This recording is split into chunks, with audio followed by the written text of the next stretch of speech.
विधायक विकास निधि से मैदान में फेंसिंग, विधायक शंकर घोष ने किया उद्घाटन।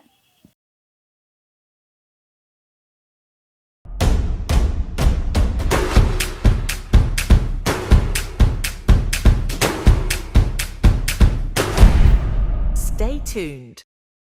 विधायक विकास निधि से लगभग 10 लाख रुपए की लागत से भारत नगर तरुण तीर्थ क्लब के खेल के मैदान में फेंसिंग का काम शुरू किया गया। काम पूरा होते ही गुरुवार को सिलीगुड़ी के विधायक शंकर घोष ने फेंसिंग का उद्घाटन किया। डाबग्राम के पास का मैदान लंबे समय से खुला होने के कारण क्लब के सदस्यों को खेल के प्रबंधन में विभिन्न समस्याओं का सामना करना पड़ रहा था।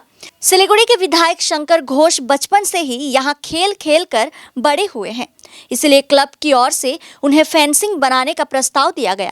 प्रस्ताव मिलने के बाद विधायक सहमत हुए और तेजी से काम पूरा कराया।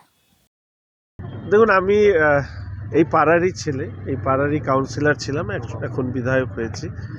আমার বিধায়ক উন্নয়ন তহবিল থেকে প্রায় 10 লক্ষ টাকা ব্যয়ে এই ফেন্সিং বা প্রাচীর নির্মাণ করা হলো, যাতে মাঠটিকে সুন্দরভাবে ব্যবহার করা যায়। এবং তার জন্য আমি ক্লাব কর্তৃপক্ষ, পাড়ার মানুষকে ধন্যবাদ জানাচ্ছি, যারা আমাকে সবসময় কাজ করবার ক্ষেত্রে উৎসাহিত করেছে। এটি নির্মাণ করেছেন SJDA, Siliguri Jalpaiguri development authority. আমার ফান্ডের টাকা ওনাদেরকে দেওয়া হয়। যেভাবে কর্পোরেশনকেও বিভিন্ন কাজের ইতিমধ্যে লিস্ট আমি তালিকা পাঠিয়েছি। বিধায়ক উন্নয়ন তহবিল নিয়ে সত্যি বলতে বিভিন্ন প্রতিবন্ধকতার সম্মুখীন আমি হই, কিন্তু প্রতিবন্ধকতার কথা বলে আমি মানুষকে হতাশ করতে চাই না। প্রতিবন্ধকতাকে দূর করে জয় করে আমাকে কাজ করতে হবে, এই মানসিকতা নিয়ে আমি লড়াই করি। মুখ্যমন্ত্রীরও দৃষ্টি আকর্ষণ করেছি গত উইন্টার সেশনে, বাজেট সেশনে চলছে। আমি এই বাজেট সেশনেও ওনাকে আমার কাজের প্রোগ্রেস নিয়ে এবং কি কারণে আমার সমস্যা তৈরি হচ্ছে সেগুলো নিয়েও আমি জানাবো।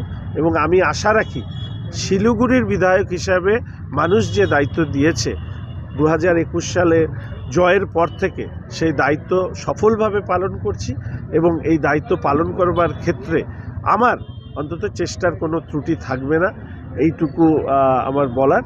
আর আজকের অনুষ্ঠানের জন্য সবাইকে ধন্যবাদ জানাচ্ছি সহযোগিতা করবার জন্য।